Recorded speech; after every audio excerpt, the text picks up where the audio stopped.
The following talk was given at Mile High Church in Lakewood, Colorado. Please visit our website at milehighchurch.org. So a number of years ago, I was a young kid here living in Littleton, Colorado, and it was a very cold, snowy night.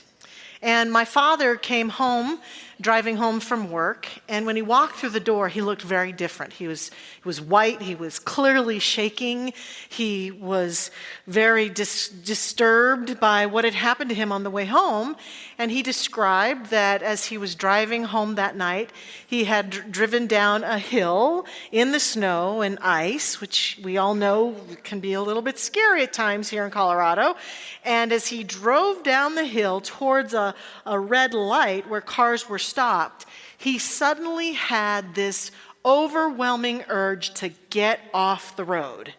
And he didn't know what it meant, but his instincts took over, and he jumped the curb and got his car up on the sidewalk, and then happened to look up just as a truck barreled past him, clearly unable to stop in the ice, and it slid down into the intersection below him. And he hadn't had an experience like that before, I don't think. And he came home shaking, saying, I don't know what it was within me that knew to get off the road just at that moment.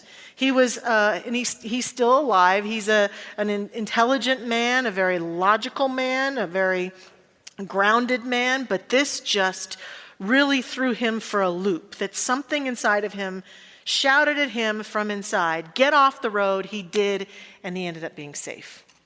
And I remember talking as a family about how we sometimes have these instincts and this inner knowing that night. But the next day when he woke up and he was a little more calm, he was full of logical explanations about this story. Oh, I must have looked in the rearview mirror and seen the truck coming. I must have seen it and just didn't realize that I saw it. And he completely decided that feeling he described, where the hair on the back of his neck had raised, and he decided that was probably just a bunch of superstitious hoo-ha, and that something logical had taken over. And when I think about this story, I think about how we do that in our lives. How the reality of us is that we are very instinctual and intuitive beings of the universe. But that we become cultured at times, we fall into a habit at times of thinking that the thing that matters most when it comes to living our life and what's going on and what we should do and making decisions has mostly to do with what we know, what we see, and what we can discern in the world of form. And today, my message is embracing our intuitive nature. What might it take for you, for me, for all of us collectively to have more intact, working for us more often than not, more consciously, that aspect of us that acted that night on my dad's behalf, which I will argue till the day I die was his intuitive nature? What will it take for us to give up this addiction we have to logic and world of form and be willing to not let it go? I'm certainly not saying we don't include it in the dialogue and in the decisions, but not revering it, but having a greater balance. Embracing our intuitive, instinctual nature can do that for us. And my agenda here today, my unhidden agenda, is to convince us to live more in that balance by embracing our intuitive nature. So what is our intuitive nature? Let's start there. What does it mean to have an intuitive nature? I would say that from everything I've experienced in my life, my intuition is my superpower. My ability to experience my intuitive nature is very synonymous to my spiritual nature, to my innermost self, to an aspect of me that we could call the higher self, the essential self, the soul, that is plugged in and connected to the all that is. It's plugged in and connected to everything and everybody. It's Super Alexa. It is the part of me that knows what's best for me in every situation and condition and relationship. It's the part of me that knows how to make the best decisions for myself and my life, despite even what other people might say or even what logic might dictate at times. I certainly know that my intuitive nature has called me to do things that people around me thought, well, that's crazy. Like become a minister, or come back to Mile High Church, or all sorts of interesting choices that I've made. But my intuitive nature is the part of me that I can rely on. That's the deepest aspect of me. There's a picture that's used a lot in this personal growth that I've brought today, and I'm grateful for our production team for getting it for me. It's the picture of this, an iceberg. Above the surface, there's a small portion of the iceberg, but below the surface, there's more of it. That's you, that's me. That's how it is here in this world we live in. We revere what's above the water, and we think that appearance is everything. Not only how we look, how our life looks, but what we can see, touch, feel, taste, and smell, all those sensory things that live above the surface. Our culture tends to encourage us to revere those and rely on those.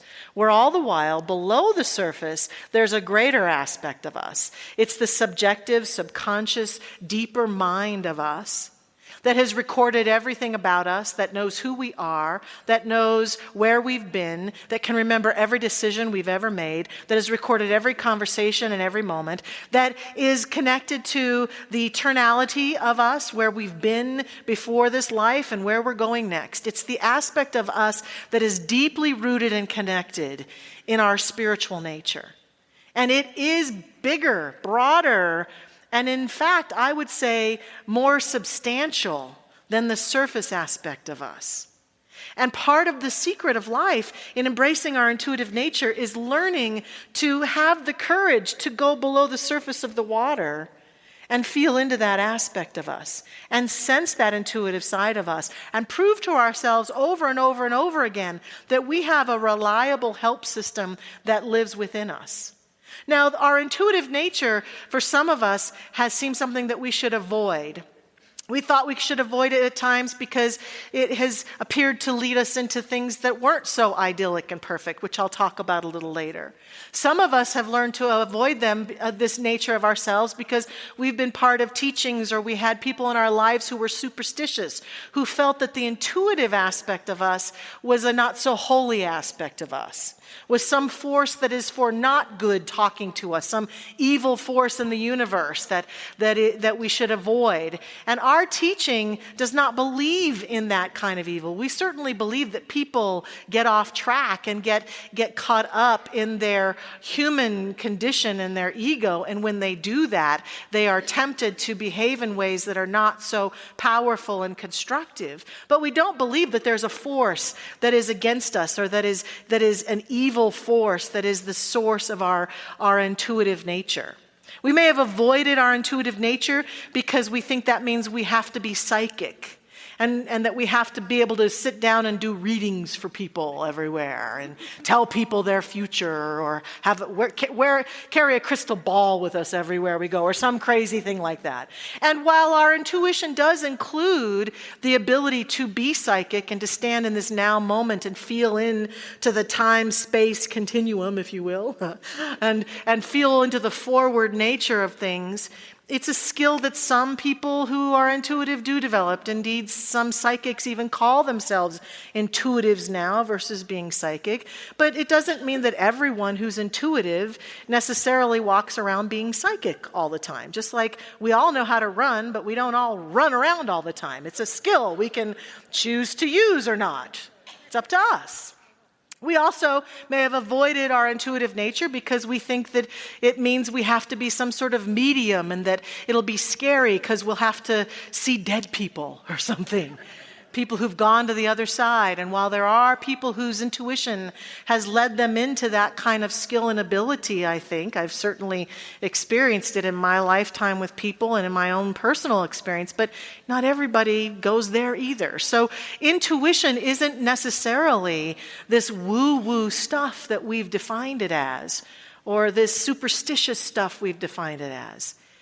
In fact, it's interesting that science is now beginning to tell us more and more that we make more decisions based on our intuition than science even realized. That as they study the brain, as they study the nature of decision making in human beings, there are even recent experiments that are saying, wow, we think we're making all these logical, sound decisions, but really there's a deep intuitive aspect of us that is really informing us more than we may realize. In fact, I was watching a scientific show the other day, actually a couple weeks ago, about a scientist talking about what they're discovering about the brain, and he was going on and on about all the ways the brain works, and then he says with great surprise, what we're learning about the brain indicates we may all be connected. And I was like, yeah, we've known that for years. So our founder, Ernest Holmes, talks a lot about intuition. And he tells us, by intuition, we already know that we are one with the infinite. We must come to recognize the universal spirit with which we commune and in which we live and move and have our being as a constant source of inspiration and of guidance. In this way, our thought patterns gradually form themselves in such a manner as to conform to the nature of reality. So our intuition truly can serve us powerfully. We begin to tap into it. We also hear funny things about it. I saw this cartoon recently of these two elderly gentlemen sitting at a table drinking a beer together, and one of them says to the other, "My wife's female intuition is so highly developed, she sometimes knows I'm wrong before I've even opened my mouth." Yeah. So while we talk about female intuition, we all got it. It's in all of us, I believe. And so that's what we believe our intuitive nature is. Now, why would I want to use it? John Cassavetes says you can defeat fear through humor, through pain, through honesty, bravery, intuition, and through love in the truest sense. For me, what I see happening in our culture, in our world right now, and I'm sure it's gone on for some time, is that people who run the news and who post on social media sometimes and who want to influence the conversation have begun to get that we are very caught up in fear.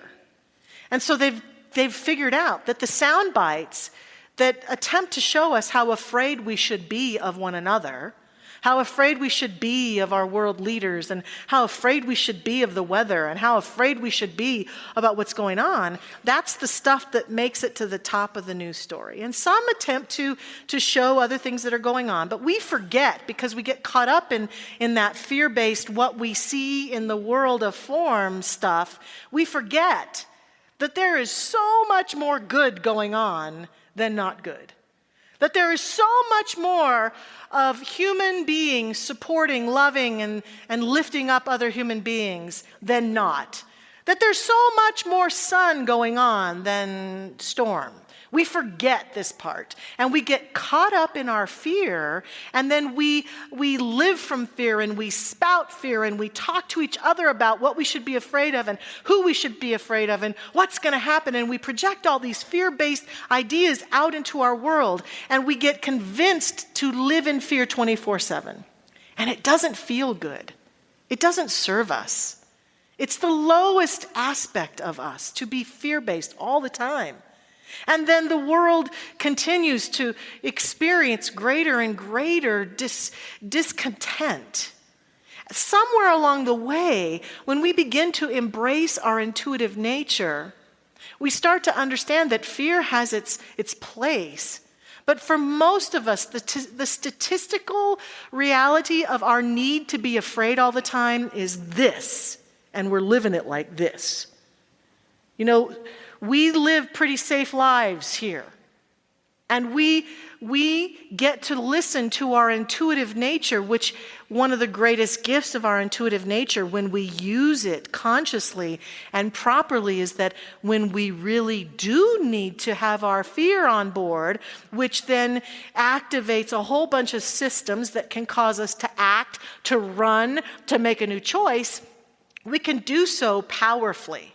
When we overuse it all the time, we can't really know what we need to really be afraid of and what we don't. So our intuitive nature, when we start to use it, one of the things that I have found is it causes me to be fearless. To be more fearless in my life, about our life, about the life we share in the world, about the decisions that I'm making, the risks that I want to take. There's a fearless energy within me because I can walk forward and trust my intuition. Now, some of us have abandoned our intuition, as I said earlier, because there have been times that we've followed our hunch and it hasn't turned out so well. And so we're tempted to say, oh, well, that intuition stuff just doesn't work. And how many of us know somebody who's a really great psychic and then something bad happens and we think, well, how come they didn't see that coming if they're so psychic? Here's the thing. We still operate sometimes in our avoidance of fear and our desperation for our intuitive nature in thinking that if I do everything right, my life will always look perfect. And if my life doesn't look perfect, I've done something wrong. And we forget that there is an aspect of us, that part of us that's below the surface, that's always guiding us into what's best for us. What's best for us sometimes is to walk through that challenge, is to face that dragon, is to deal with that situation. Sometimes it's to not get what we want or to have something fall apart, so that we can feel the courage and walk through the dance of claiming what it is we really want. Somebody said to me recently, it's like we all want to be alive and we want someone to give us all the answers to the test.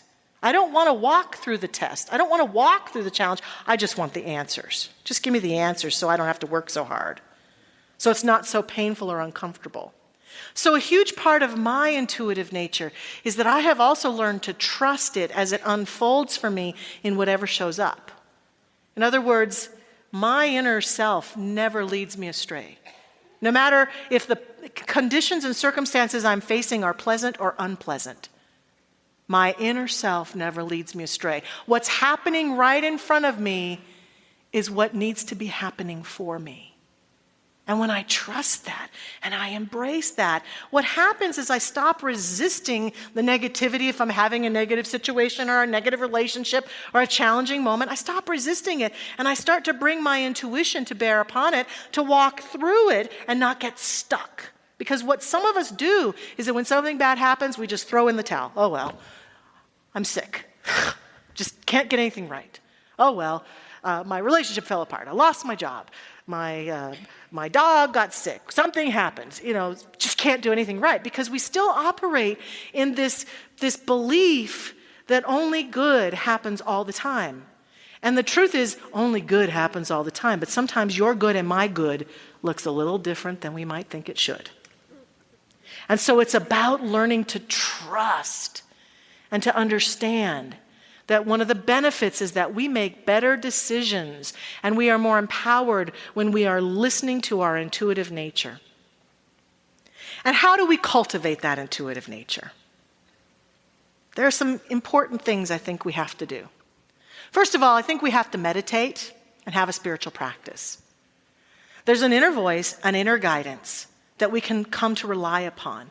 But we have to plug into it and be willing to develop a relationship with it. In the world of form, we know that if we have a relationship with another person in life, that the more we give to it and nurture it and spend time with it, the more we benefit it and it benefits us. And what happens is that when we get caught up so much in that world of form that's above the water, and we never dip our toe into the deeper aspect of ourselves to develop a connectedness and a relationship with that divine inner presence of us, then we just don't have the ability to do it. We forget how to go there. And then something happens and we're desperate. We want that intuitive voice. Oh my God, something horrible's happened. Where's my intuition? Desperately seeking it, and we can't quite get there. But those of us who practice going there and going there and going there and going there find that going into that inner place of the Most High and walking through our lives, that voice is always on board. Now, some people say, how do I know the difference between my ego mind telling me something and my intuition telling me something? Part of it is this familiarity. The more we have a spiritual practice and we can sense that inner impetus that's inviting us to move forward, to step out into our life, the more we are familiar with it and we can sense it and hear it, just like anybody's voice. You can sense the difference between my voice and Dr. Patty's voice, I bet, if you closed your eyes, right? So right now, the more we're familiar with that inner voice, the more we can hear it. But here are two things that I know to be true. Your inner voice, my inner voice, will never treat you horribly. Will never shame you, cajole you, disrespect you. Your inner voice is never going to say, you idiot, you should go that way. What's wrong with you? I can't believe you did that. You're so stupid. That's not your inner voice. That might be your mom's voice in your head, but it's not your inner voice. The inner voice is this unconditioned, loving presence. And our inner voice will never prompt us to do something that is outside of our values or our integrity or that will harm us or harm another being. Your inner voice will never say, go ahead and steal that money. Go ahead and lie to that person. Go ahead and take that even though it's not yours. That's not the inner voice. That's the fear-based ego attempting to cajole us. And so we understand and begin to distinguish between our inner voice, and we begin to go there through prayer, meditation, listen to it, and heed it. Also, there are things that we do in life. Each one of us has places where we're tempted to fall into addictions or things that don't serve us, things that distract us, things that numb us out. It can be anything from substances like alcohol or drugs or food to relationships, to sex, to games in the internet, to social media, to television, to all these different things that we utilize sometimes to numb ourselves out so that we can't and don't hear that inner voice. Sometimes we don't like what it's saying. It's saying, go out and be magnificent today. I'll just sit here and watch TV instead. Oh. You know, in my life, I gave up 2 years ago and have not eaten any sugar or flour for 2 years. And while that's a good thing to celebrate. And while that certainly had a great health benefit for me, here's the number one benefit. I see clearly now than I ever have in my whole life. And my intuitive voice is stronger than it's ever been, because that's my place where I have used substance to numb myself from my own inner voice. And so learning to have the discipline to set aside those things that no longer serve us. I think we use those things sometimes to numb ourselves from life itself and the anxieties of life, to numb ourselves from maybe emotional pain from our past, and to numb ourselves from our innermost self that is calling us to be magnificent. And when we set those aside, it can take discipline and powerful decisions, but it can serve us at an amazing way to have on board this sense of connectedness and knowingness. And lastly, learning to be obedient to that inner voice, even in the smallest ways. We nonconformists in this teaching do not like the word obedience.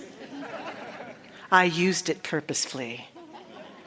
Because I'm talking about an obedience that says, as my inner voice says, stay at church a little longer today, see what happens. take a different way home. Call so-and-so. Take a deep breath. Stop. Look around. That the more obedient we are to it, the more we can access it.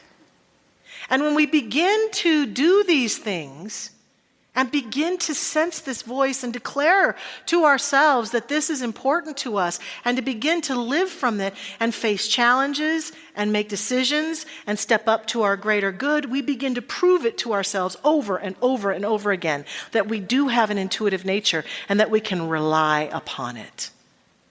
And that's so valuable. That's one of the most valuable things we can ever have. The thing that really pushed me over the edge a number of years ago in proving that there was this eternal nature to us that's connected to the all that is was my son, Jesse. Prior to having Jesse, I had 2 pregnancies that did not make it to full term. And while I was very sad about this, when we finally got pregnant with Jesse, I was so happy that it feels like those 2 non-successful pregnancies just kind of fell by the wayside, and we had our son, and he was amazing, and we never talked about those 2 former pregnancies, never told Jesse about them. And there came a moment in his life where he was beginning to talk a lot and beginning to have conversations and seemed to understand what was going on around him. And one night I was in his bed reading him his goodnight stories. And as I was completing those stories, I was just laying there in bed with him, kind of looking at his little sweet face before I kissed him goodnight. And something in me prompted me, and so I said to him, "Jesse, before you came to be here with Daddy and me, where were you?" And he said in exasperation, "Oh, Mommy, I tried come 2 times before now, and I could not get here." And I just sat there going, oh my gosh. And I get chills just telling that story even now. That a part of him was speaking to me in that moment. And I realized there's a deeper aspect of all of us that knows that it knows that it knows. And after that moment, I was convinced. I was convinced that there's an intuitive nature in my son, and I trust it implicitly. And I'm convinced that there's an intuitive nature in me, and I trust it implicitly. And I urge each one of us this week to live our lives as though we trusted ourselves, as though we hear ourselves, as though we absolutely know that our inner voice is on board and is guiding us forward. Thank you for listening to the Mile High Church podcast. This podcast is made possible by the generous contributions from listeners like you. If you'd like to make a donation, text 720-230-1404 or visit us at milehighchurch.org.